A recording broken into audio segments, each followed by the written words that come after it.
रामलाल एक गरीब किसान था। उसके परिवार में उसकी बीमार पत्नी डिम्पल और दो बच्चे राजू और चिंकी थे। डिम्पल पिछले कुछ महीनों से बीमार थी और एक दिन परलोक सिधार गई। रामलाल अपने दोनों बच्चों को लेकर काफ़ी परेशान रहता था। वह खेत में जाने से पहले खाना बनाता था, फिर अपने बच्चों को स्कूल छोड़ने जाया करता था। एक दिन संजय भागा भागा रामलाल के घर आता है और उससे बताता है कि खेतों में जंगली हाथी आ गए हैं और वे पूरी फसल को तबाह कर दिए। फिर रामलाल तुरंत खेत में जाता है। वहाँ सारे किसान खेतों की हालत देखकर काफ़ी परेशान हो गए थे। रामलाल का पूरा दिन खेत में ही बीत जाता है। वहीं दोपहर को जब उसके बच्चे स्कूल से घर आते हैं तो घर में खाना भी नहीं बना था। भाई, आज तो पापा ने कुछ भी नहीं बनाया है। बहुत तेजी से भूख लगी है। रुक, मैं देखता हूँ। मेरे पास 2 रुपए पड़े हैं। मैं अभी दुकान से कुछ खाने के लिए लाता हूँ।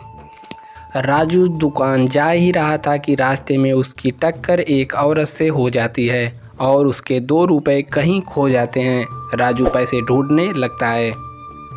क्या हुआ बेटा? क्या ढूंढ रहे हो? क्या गुम हो गया है तुम्हारा? बड़ी मुश्किल से 2 रुपए मिले थे। मैं अपनी बहन को खाने के लिए कुछ लेने जा रहा था। ओहो, ये तो बहुत बुरा हुआ। तुम्हारी माँ बीमार है जो उन्होंने खाना भी नहीं बनाया। हमारी माँ नहीं है और बाबा किसी काम में फंस गए हैं, इसीलिए उन्होंने आज खाना नहीं बनाया है। मेरी छोटी बहन है, उसको बहुत तेज़ भूख लगी है। ओहो, ये तो बहुत बुरा हुआ। मेरे साथ चलो, मैं तुम्हें कुछ सामान दिला देती हूँ। नहीं नहीं, तुम रहने दो, मैं अपनी बहन को समझा लूँगा। राजू वहाँ से उदास होकर घर की ओर चल पड़ा और वो औरत भी उसके साथ घर आ जाती है। आप मेरे पीछे पीछे क्यों आ रही हैं? ओह, इसलिए कि मुझसे तुम्हारी तकलीफ़ देखी नहीं जा रही है कि मेरी वजह से तुम्हारा 2 रुपये गुम हो गया है, इसलिए खाना मैं ही आज बनाऊंगी। राजू के मना करने पर भी वो औरत नहीं मानती है और घर में आकर चुटकी बजाते ही वहाँ उन दोनों के लिए खाना बना देती है। दोनों बच्चे पेट भर करके खाना खा लेते हैं। बाबा भी नहीं आए हैं अभी तक, क्या आप उनके लिए भी खाना बना दोगी? वो औरत चुटकी बजाते ही सबके लिए रात का खाना भी बना देती है। फिर वह गायब हो जाती है। दोनों भाई बहन बहुत खुश थे। जब शाम को रामलाल घर आता है तो खाना बना देखकर वह राजू से पूछता है, खाना किसने बनाया है? तुम लोगों को तो खाना बनाने आता नहीं है। राजू दिन की सारी बात बता देता है, जिसे सुनकर रामलाल डर जाता है और अपने बच्चों से कहता है, तुम्हारी बातों से ऐसा लग रहा है जैसे वह कोई जादूगरनी थी। बच्चों, आज के बाद कभी किसी को घर में मत घुसने देना। तुम्हारे साथ कुछ बुरा हो जाता तो मैं कहाँ जाता। अगली सुबह रामलाल अपने बच्चों को स्कूल छोड़ने के बाद खेतों में काम करने के लिए चला जाता है। तभी वह औरत घर में आती है और देखती है कुछ रोटियां और सब्जी बची थी। बेचारे बच्चे रूखी सूखी खाकर जीवन गुजार रहे हैं। मुझे इनके लिए कुछ करना चाहिए। तभी वह औरत जादू से अच्छा अच्छा खाना वहाँ रख देती है। दोपहर में जब दोनों बच्चे स्कूल से घर आते हैं, जब वे टेबल पर खाना देखते हैं तो बहुत खुश हो जाते हैं। बच्चों के चेहरे पर एक खुशी देखकर वो औरत भी बहुत खुश होती है और फिर वहाँ से गायब हो जाती है।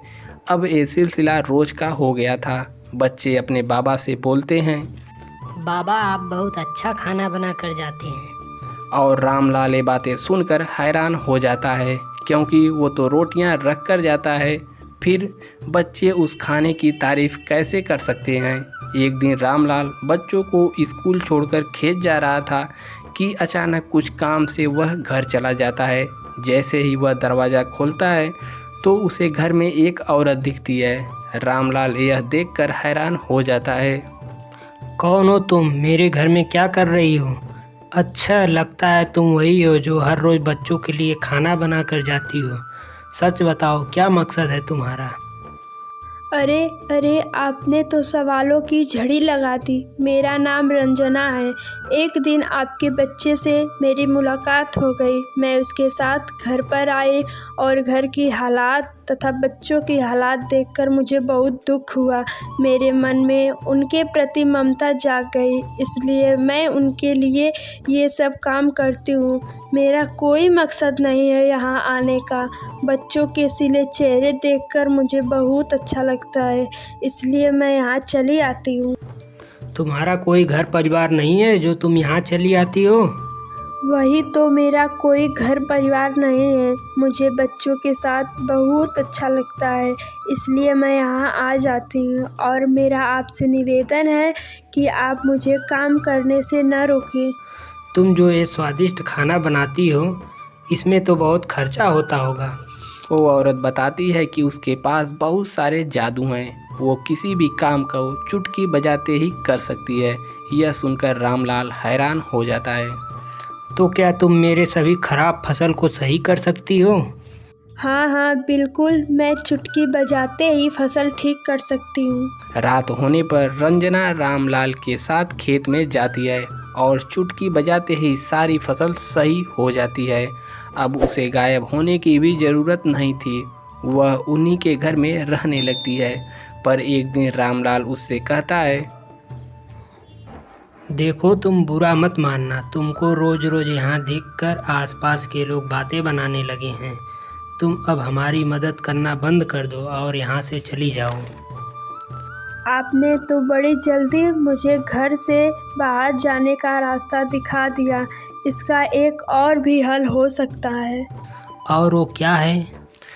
मैं चाहती हूँ कि मैं इन बच्चों की माँ बन जाऊँ, और ये तो तभी संभव है जब आप मुझसे शादी करेंगे। रंजना बच्चों से पूछती है। बच्चे खुशी खुशी रंजना को अपनी माँ मान लेते हैं। रामलाल रंजना से शादी कर लेता है। अगली सुबह उसकी काया ही बदल गई। उसकी झोपड़ी अब एक अच्छी खासी घर में बदल गई थी। रामलाल को जादुई पत्नी मिल गई, तो वहीं उनके बच्चों को उनकी माँ, और वे चारों खुशी से रहने लगे।